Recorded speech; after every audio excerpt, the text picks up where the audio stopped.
What was your childhood like? Looking back, are there any specific events that may have contributed to you committing these crimes? Well, I had an abusive dad. He tried to pretend to arrest me a lot because he thought it would teach me to be a better person. And he was actually an alcoholic who would abuse me a lot. And my mom would try to leave because she was like over him abusing me. And she had a razor blade incident where she went to the hospital and she told them all that my dad made her do it. That's my mom. He made me do it. He made me do it. That's my dad. Where's that boy? He's getting a whipping. You deserve this, sir. You deserve this. You deserve this, sir. I'm leaving Louisiana and I'm never coming back. People that do alcohol and drugs don't deserve to be free. So you're going to jail. Dad, you're crazy!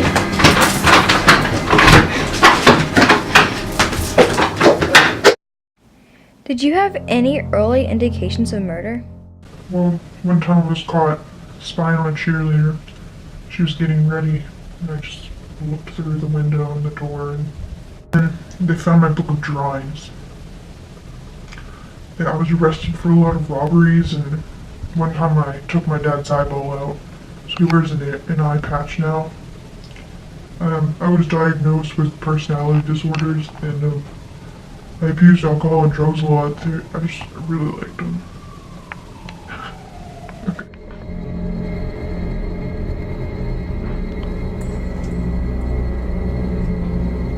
B-O-B-C-A-T-S, B-Holtz, Bobcats are the best.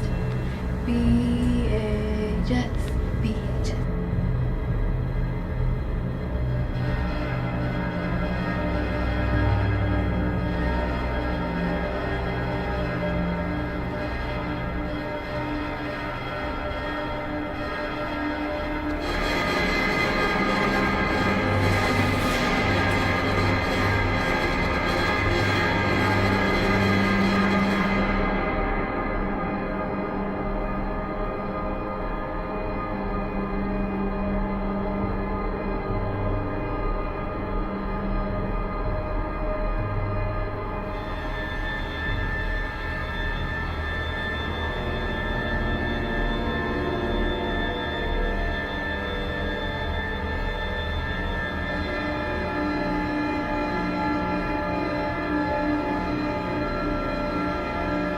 What was your highest level of education? I dropped out of high school. I didn't really know I could be in that. It's kind of over that scene. Then I joined the Air Force.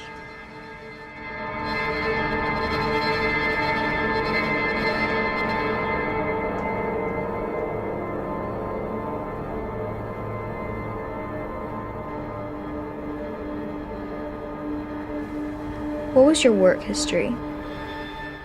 After I dropped out of high school and joined the Air Force, I got kicked out of the Air Force. And then I couldn't really keep a job after that. I had a really bad record, and I had really little jobs, but they weren't steady. I got fired after about 2 weeks. Tell me a little bit about your social life. I married this woman. I don't really like to talk about it because we got divorced after 3 years. We had a kid, and then after that I dated a 17-year-old, Marilyn. Now, can you describe your murders?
Who were your victims and why did you select them?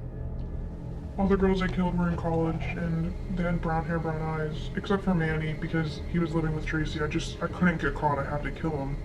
And he had brown hair, brown eyes too, but, I mean, I wasn't planning on killing him. It's because I usually like to rape the girls, so. All I care about is Ralph, Camo, and Theta Pi, yeah! I did kill that family of 3 in Louisiana, so I guess that makes a total of 8 murders, but the people that were in Gainesville were a lot bigger. That's pretty much when I really got convicted.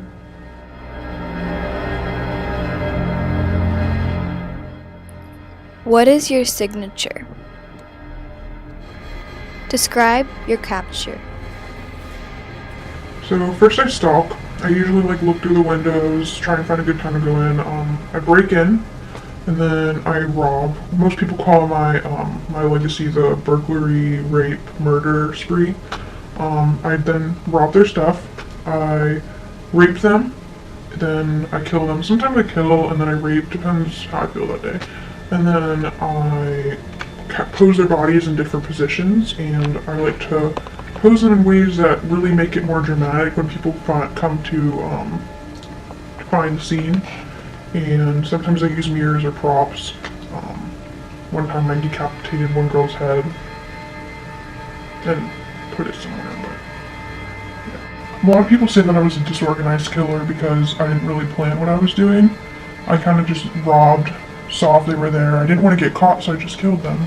Best way to do it.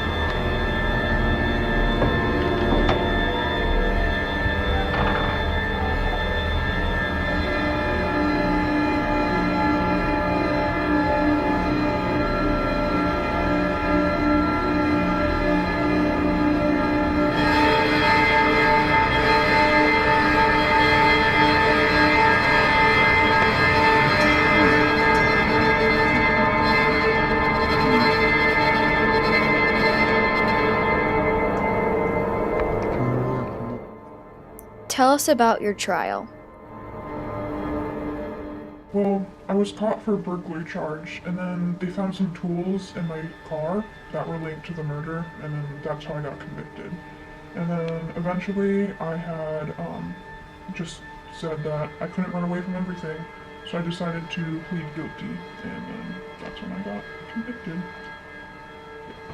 I pled guilty about everything, and then I got the death penalty. So, on October 25th, 2006, Danny Rolling ate his last meal of lobster tail, butterfly shrimp, a baked potato, strawberry cheesecake, and sweet tea. He died of a lethal injection. Before he died, he looked into the eyes of the victim's mother and sang, "None greater than thee, O Lord, none greater than thee." This project is in loving memory of the 8 that were killed.